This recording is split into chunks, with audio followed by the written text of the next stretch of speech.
eternity, part 4. God is a God of purpose, ultimate intention. It's a God of process. God is a master planner and a great architect, a divine creator. God always has reasons for doing things. God doesn't just do anything. And when God does anything, when God at any time He does anything, it's perfect. The Bible said all that God created, everything was perfect. Ecclesiastes 3 verse 11, He has made everything beautiful in His time. So at God's time, things are not ugly, things are beautiful. Also, He has put eternity in their hearts, except that no one can find out the work that God does from beginning to the end. What was the purpose of God for putting eternity in our hearts? What do you think? What was God thinking by putting eternity in our heart? He built eternity in our hearts. In the previous parts, I gave the definition of heart. This is the seat of human intelligence. Our mind, where we have our emotions, where we, process informations, where we have our passion, our love, where we have our feelings. And eternity means timelessness, infinity, unending, no end. So what was the purpose of God for putting eternity in our hearts, in that place of reasoning, in that place where we take decisions? What was God thinking by doing that? The complete Jewish Bible translation renders this passage in this way. Said, also He has given human beings an awareness of eternity. So for God putting eternity in our hearts, it's a kind of reminding us all the time that something better is ahead. There's an awareness that something great is ahead. One, so that nothing in this world can satisfy our longing soul. So either we like it or not, this eternity that He puts in our heart is like a spiritual DNA that everybody has this. Either you are a Christian or you are not a Christian, either you are a man or you are a woman, a child, every one of us. It's like a spiritual DNA. It's in you. God built it there. Eternity is in us. So that we can continue to long for something better. So that we can continue to desire something great. The writer of this, Solomon, when he started the book of Ecclesiastes chapter 1, he said something in verses 1 to 2. The Bible says, the words of the preacher, the son of David, king in Jerusalem. Verse 2, it says, vanity of vanities, says the preacher. Vanity of vanities, all is vanity. Which means there is that longing that nothing can satisfy. In this world, we know we cannot have satisfaction. There is no way you can satisfy your longing soul or anything in this world. Verse 3 of that Ecclesiastes 1, it says, what profit has a man from all his labor, in which he toils under the sun? What profit? It's all vanity. Vanity of vanity. He says, one generation passes away and another generation comes, but the heart abides forever. The sun also rises and the sun goes down, and it hastens to the place where it arose. The wind goes towards the south and turns around to the north. The wind winds about continually and comes again on its circuit. It's like a circle. Keep going, keep going, keep moving. All the rivers run into the sea, yet the sea is not full. The sea is never satisfied. With all the water going into it. All things are full of labor. Man cannot express it. We cannot fathom it. It's a phenomenon that we cannot understand. God building eternity in our heart. A longing that nothing in this world can satisfy. Nothing. All things are full of labor. Man cannot express it. The eye is not satisfied with seeing. There is no time your your eyes will say, it's enough, I don't want to see again. No, the ear filled with hearing. That which has been is what will be. That which is done is what will be done. And there is nothing new under the sun. Is there anything of which it may be said, see, this is new? It has already been in ancient times before us. If you go straight to verse 12, said, I, the preacher, was king over Israel in Jerusalem, and I set my heart to seek and to search out by wisdom concerning all that is done under heaven. This burdensome task God has given to the sons of man, by which they may be exercised. I have seen all the works that are done under the sun, and indeed all is vanity, grasping for the wind. No satisfaction. There is still longing for satisfaction. There is still longing. God puts eternity in our heart so that we can continue to long for something better. So that we can continue to pant. We can continue to pant forever. What is crooked cannot be made straight, and what is lacking cannot be numbered. I command with my heart, I command with my heart, say, look, I have attained greatness. Now, Solomon speaking here. I've got everything, I've attained greatness, and I've gained more wisdom than all who were before me in Jerusalem. My heart has understood great wisdom and knowledge, and I set my heart to know wisdom and to know madness and folly. I perceive that this also is grasping for the wind. I am never satisfied. Because God puts eternity in his heart. There is that spiritual DNA. He will continue to long for God. He will continue to pant. He will continue to pant after God, like deer pants after the water brooks. For in much wisdom is much grief, and he who increases knowledge increases sorrow. Look at what C.S. Lewis said. Let me read to you and quote what C.S. Lewis wrote. He said, if I find myself a desire which no experience in this world can satisfy, the most probable explanation is that I wasn't made for this world. Which means we were made for eternity. We are here in this world, we are not of this world. If nothing in this world can satisfy our longing soul, then it means that we are meant for somewhere better. We are meant to be in the presence of God. And that is why we can have our satisfaction to anything we desire. He made everything beautiful in his own time. He has made everything beautiful in his time. Also, he has put eternity in their hearts, except that no one can find out the work that God does from beginning to the end. Ask somebody. Is there anyone who is not longing for something better? There is nobody. Everybody is longing for something better. Even children, they are longing for something better. Nobody.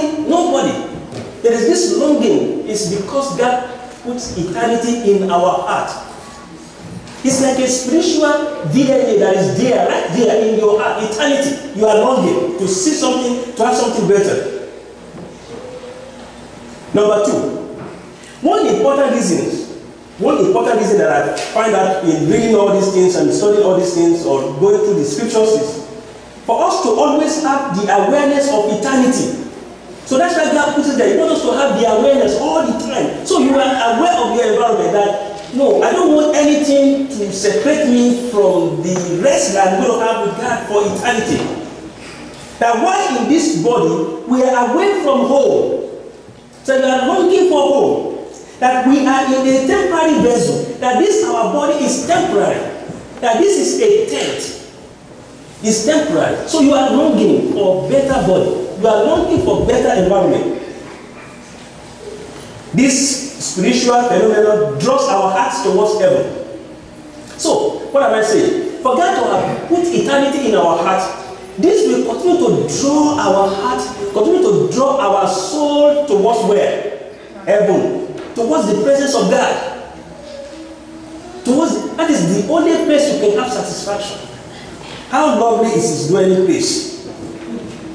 How lovely is his dwelling place? He wants us to relax, but desire something better than now. That we continue to think about something better. than what we have right now. Colossians chapter 3. Colossians chapter 3 from verse 1 to 2 says, if then you were raised with Christ, seek those things which are above, where Christ is sitting at the right hand of God. Set your mind on things above, not on things on the earth. So this is why God puts eternity in our heart. So we can continue to seek for heaven. Things, we continue to think about heaven. We lay our treasures there. You know it is secured. Nobody can gamble with it. He has made everything beautiful in his time. Also, he has put eternity in their hearts, except that no one can find out the work that God does from beginning to end. Be very realistic with yourself. Do you have satisfaction in anything? No, let us be honest. Do you have satisfaction in anything? No. There is longing in your soul for your Creator. There is a longing. Look, when I see what is going on in the environment, there is a longing for justice. But that's what is going on in the environment. Longing for justice. Longing for justice. I was listening to the President of the United States last week when he was talking about this immigration issue. And I wonder in my heart, this president said all of us, we are strangers. Or we have, one time or the other, we have been strangers. All of us, one time or the other. The difference is that somebody came before another person. That is the difference. Either your first generation, your second generation, your third generation, somebody came before. Even the people they said they are native, whatever, they came sometimes. We're all what? Now, and I went further when he was saying that. He said it like 2 times within the same person. He said, we are all strangers, he said, one time. Well, if I don't say it exactly as he said it, but I'm explaining what he meant by that speech, okay? So don't quote me. Now, then I went further to say, not only that we are strangers in that we were one way or the other sojourner or strangers in this country, America, but that all of us, we are strangers in this world. Universal. Now we can say national, we say, oh, we are all strangers in America, national, or one way or the other, you are once a stranger. Of course, I was once a stranger. I came into this country with a visa, right? Okay, so I was once a stranger. Now you can call me, somehow, your status will continue to change, right? Okay, but all of us, universally, we are strangers in this world. All of us.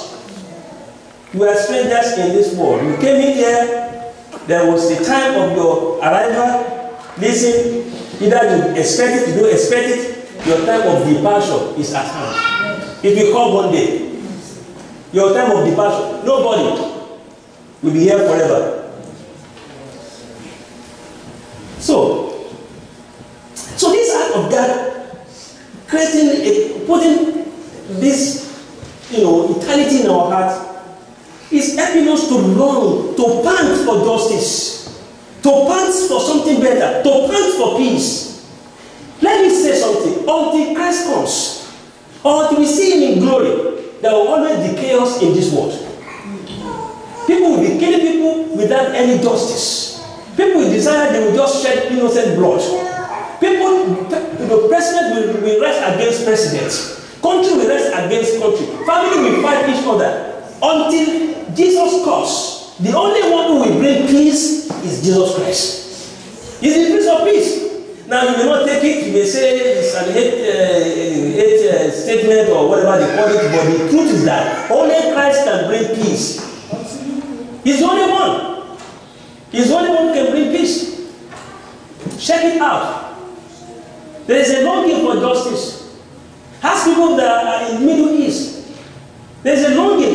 They're chasing people out of their family, chasing people out of their home for no reason. Some people, they say religion. They chase people out of their villages. Go and ask people in Nigeria. They will go to a village because of the fact that maybe they don't like them. They don't like their look. They don't like their religion. They will kill and kill. They will capture. There was a story I read. They went into a village, the so-called Boko Haram. They went to a village. They captured young girls and they paid their parents 5,000 naira each.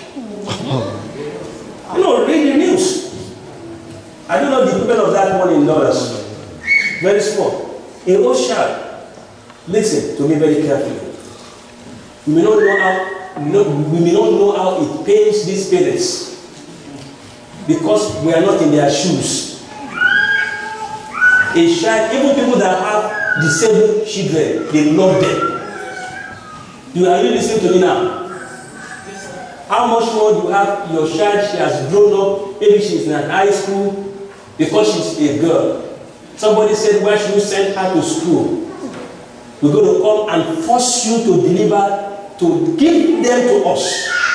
Now, for you not to make noise, we will pay you.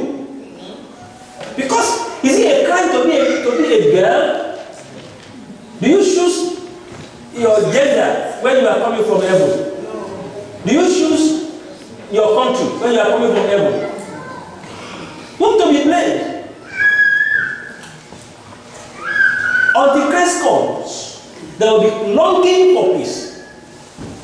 That's why he puts eternity in our heart. The only one who will bring solution to all the mess we are seeing, we have never seen anything.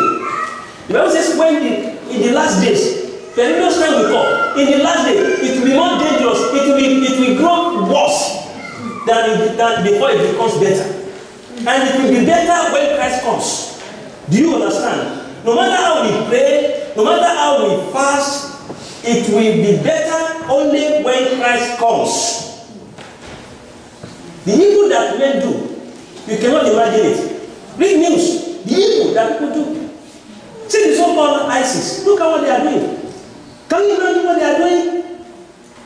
How you will go, read the news. Read the news. How you will capture people and you will behead people. Human beings like you. How do you have the heart to do that? To take a knife. Somebody, you take a knife. Somebody who has a full life ahead of him. Somebody who is highly educated. Somebody who is so happy. Somebody who likes to enjoy. And you say, I'm going to stop this, your desire. Because you have admonitions, because you are able to, can you, no, I want you to think, no, let's sit down and think. The Lord will help us in Jesus' name. Amen. For somebody to come to somebody, another man be like you and say, today is it. This is it today. And we're not going to let you die. We're not going to let you die easy. We're going to cut off your head. It's evil. The only one who will bring an end to that is Christ. I want you to check the scripture very well. There is nowhere the Bible teaches that. I want to thank God for Jesus Christ. There is nowhere. Jesus said, if they slap you, let them turn what? Love, he said, love your enemies. I mean, if he's hungry, feed him. He said, vengeance belongs to me. I will recompense. He said, don't take vengeance. It is the gospel of peace. Yeah. I am so glad I'm a Christian, my brother. If I preach to you to accept Christ, you don't accept Christ, I cannot force you. In fact, I don't even have power to force my own children to accept Christ. I can only preach to them. But in the so-called religion, some of them, if their daughter or their child be converted to another religion, they will say, kill him or her. And a parent will kill his own child because he had been converted by whatever, and he had changed his so-called religion. Do you understand that? The only one who's going to bring peace is Jesus Christ. I want you to appreciate Christ, brother. I used to tell our sisters, please appreciate Christ. It's only in Christ there is no Greek, there is no alien, there is no bond. In Christ we are what? We are equal. There's nothing like, women go and sit down. Oh, Christ removed the barrier. Christ broke the partition. Look at where you sat. Sisters, you sat near your husband. Under the law, sitting near your husband. What are you telling me? In fact, your husband will be in trouble. If when you are sitting near your husband, you are doing your time. Let me use your time. You know that's what I'm talking about. Don't let me use the whole mouth to call it. Your husband is in trouble. You must go to a priest. You must bring some turtle from some things like that. Because your husband allowed you. Even when you are at home, receiving administrations, she has to be what? Separated from you. By the hands of the Lord, no one shall be justified. Christ broke everything. Christ brought peace. If you're a Christian, tell somebody, I congratulate you. Christ brought freedom. Christ brought freedom. He brought salvation. He brought eternal life. If you look, if only in this world we have hope, of all men we are most miserable. Christ is not our hope. If we depart this body, we shall be present with Him. I long to be with Him. What about you? Because Jesus is not an hard master. He's not a master that will force his so-called religion. That's why Christianity is not a religion, it's a relationship. He's our brother. The Bible says we are heirs of the Father. We are joint heirs with the Son. We are children of the kingdom. We are what? We are family. That is why anyone who is a Christian, who is born again, is closer to you than your blood relation who is not a Christian. Do you understand now? Because the cord that binds you together is the blood of Jesus Christ shed on the cross of Calvary. And nothing can break that cord. Devil can try, devil can work hard to remove it, devil can show some hostility. But listen to me very carefully. Jesus said, I will build my church. And no gate of hell shall prevail against it. No power of darkness that can remove that love. Jesus, I bless your name. There's a longing for home. Look at Psalm 42 verse 1 to 2. It said, as deer pants for the water bush, so pants my soul for you, O God. The psalmist talking, as deer pants for the water bush. My soul is panting after you. My soul is longing. There's nothing that can satisfy this longing in my soul. Look at verse 2. It says, my soul thirsts for God, for the living God. When shall I come and appear before God? I don't know if you understand when somebody is thirsting for something. Especially when you are thirsty for water. I don't know if you understand. And so the psalmist is comparing deer. Deer loves water so much. Deer pants for water. You know how you pants? Deer pants for water. Until you can get water. That's how our soul pants after God. It's a longing that you cannot understand. You cannot explain it. We cannot fathom it. It's a phenomenon that human listening cannot actualize. You cannot get the answer. It's there in you. You may not take what I'm saying. You may drop it. I want to tell you the truth. There is a panting in your heart. There is a longing in your soul for God. I am telling you. There is that longing in your soul for God. Look at Psalm 84 verse 2. Say, my soul longs, yes, even faints, for the coast of the Lord. My heart and my flesh cry out for the living God. Sometimes, it happens. Sometimes you look at the environment. You look at things happening. I saw somebody posted obituary of a young boy. The boy was born in 1996, September. The lady posted his obituary. And the lady was sad. The lady was saying this, he said, I cannot really come to task that you are gone. And some of these young ones, they were gone through all the violence in the community. Drug and money and gang and all these things, killing all the young people. Young people. For no reason. And you think that you will see that in the environment, you will be happy? Somebody they call Don Joe. Then the next time you say the body bag. They will not call the name, they say body. When they call somebody body, it's a problem. It means he's dead. They say, where is the body bag? Where is the body? They don't call the name again. They say body. When you say what that is, you know that you want peace. You're longing for God to bring peace. And it's only God that can bring peace because of the fact that people are grabbing for everything. They are grabbing, and it's all has to do with mammon, money. It's all money. Praise the Lord. So let's go for that. Another thing is, maybe I should say this, then we're going to close in this part 4. Brethren, our citizenship is where? It's in heaven.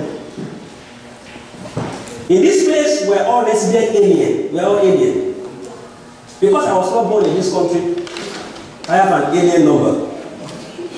Hello? I have what? I have an alien number, and I carry this along. Though I have the passport of the United States of America, but they will put it there. You have your place of birth. It's still there. Now, are you listening to me? It's the protocol. I'm not blaming you. It's the protocol. Of course, that is the reality. It's the protocol. But listen. That is making you to know that you are going somewhere, right? So you see, think about that place. It's in your subconscious that you are going somewhere. But then, when you are chosen as home, it's home. Maybe this is where you have your children. That's where you have your friends. That's where you spend most part of your life right now. Anywhere you may go, anywhere in the world, we are thinking of where? We are thinking of home. You are thinking of home. You are thinking of home. If you travel out for vacation, at a point in time, you'll be looking at your time. You'll be looking at the days. In fact, you'll be receiving phone calls. To do what? Come back home. To come back home. To come back home. It is not normal. Hello? If after you have traveled to somewhere, you left your home that is good. Now I'm talking of home that is good, fantastic. Then you just travel to somewhere and you are a student and then you are seeking asylum. Something is wrong. One young man traveled to North Korea. When he got to North Korea, an American, he started seeking asylum. And then the president said, get in, get in. They got him, they put him in prison. He was then started writing letter. Writing to the president to come and help him out. Then I was talking to my wife, I said, look at this boy. You said you left this place. You went to take asylum in North Korea. Now you are writing letters to president to come and why do you play this problem for yourself? Then they said, one time they said they gave them 5 minutes to talk. They sent some press people to them. There are about 3 or 4 of them. They gave them 5 minutes to talk. They asked this boy to talk. He was just complaining. He said, they said, after a while, I'm not talking again. I'm not talking again. Now, the day I don't know what went to their president. I believe prayers. Started praying. Because one of them was also put in prison because he left Bible in his hotel. So they got him. They said he had to be in labor camp or something like that. Now, when they released all of them, now they have released all of them. It's a good story now. Then this boy, when they released him, I saw him. When his plane landed at the tarmac, his parents came to welcome him. He was very happy. He was hugging his parents. He was happy. Why? Because he has come back home.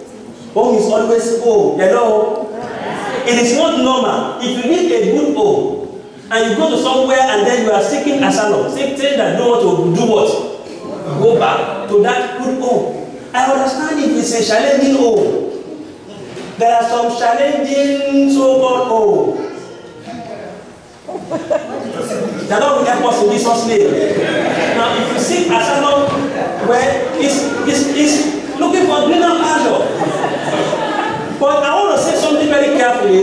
No matter how good this world is, the Bible is saying that it is where? It's not home. Our citizenship is in heaven. That's what the Bible is saying, that no matter how good this place is, I don't know where you can say it's the best now in this world. Whatever you say is the best in this world, the Bible is saying you are an alien in that place. You are a sojourner. You are a stranger. You are a visitor. That you must seek your heavenly home, because that is where your heart must be. That is the place of peace. That is the place you can be at your best. Amen. Amen. Let's see. Philippians chapter 3 verse 20. He said, for our citizenship is in heaven, from which we also eagerly wait for the Savior, the Lord Jesus Christ. Our citizenship is in heaven. That is why God puts eternity in our heart. So that whatever you are seeing in this world, whatever you are feeling in this world, no matter how much you are enjoying in this world, think of heaven. Think of home. Your citizenship is not here. One day you will leave this place. You will say goodbye to this place. And listen, you will never be in control again of whatever is going on here. If somebody is telling you, there are so many to tell you over there. So we say, my mother is praying for me. My mother is looking at me. My mother is wishing me well. Your father, your mother, they have done their own. They have gone. It's left you to do your own. Don't be seeking one brother, one father, one mother over there to come and help you here. The only one can help you is God now that you have to seek. Amen? Amen. Some are saying, oh, I don't know if that is normal. Don't let me go. 1 Peter chapter 2 verse 11. 1 Peter 2:11. Beloved, I beg you as a sojourners and pilgrims, abstain from fleshly lusts which war against the soul. You are a sojourner. You are a pilgrim. You are a pilgrim. You are a sojourner. You are just here to taste. You are just here to just look. You should look at it as a permanent place. And I'm very honest with you. That's why God puts eternity in your heart, so that you can have the awareness and you should have the thinking of heaven. You should have the thinking of eternal life. You should have the thinking of a place of rest. If you place everything here, it's not good. It places eternity in our hearts, so we can continue to think of something better. So you can continue to long for something better. If you have given your life to Jesus Christ as your personal Lord and Savior, I am saying it again. God has prepared a better place for you. Amen. Jesus told the disciples, let not your heart be in trouble. Believe in God, believe also in me. In my Father's house there are many mansions. I am not going to leave you comfortless. I am going to prepare a place for you somewhere there. So that where I am, you will be also. He has gone to prepare somewhere better for us. So that where Christ is, we shall be also.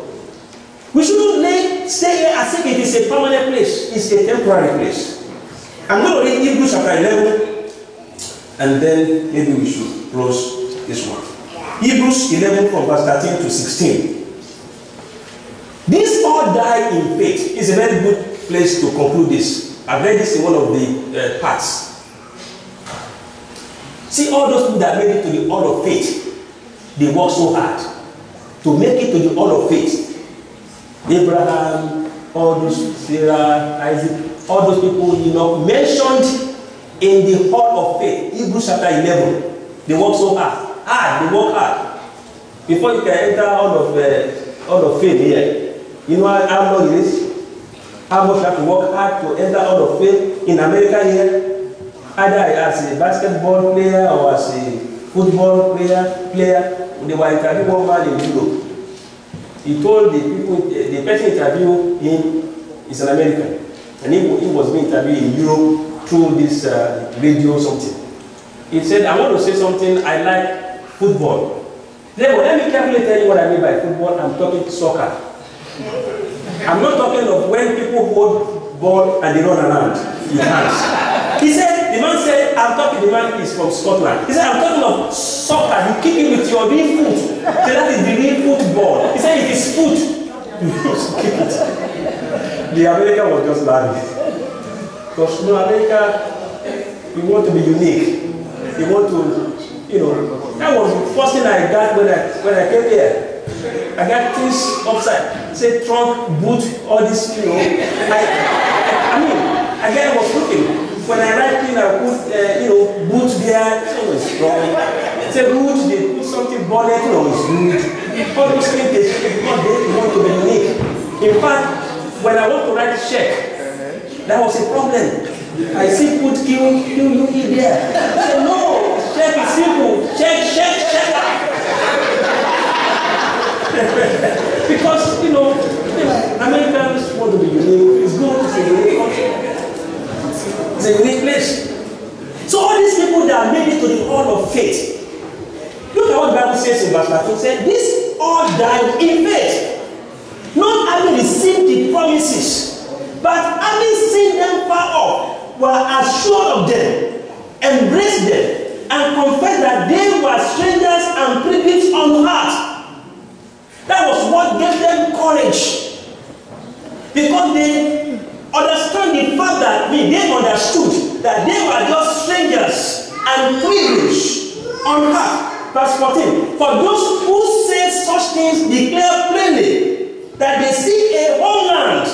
Tell somebody, seek a homeland. Seek a homeland. I'm talking of heaven now. So when there's homeland, I'm not talking of homeland security. I'm talking of heaven. Verse 15. And truly, if they had called to mind that country from which they had come out, they would have had opportunity to return.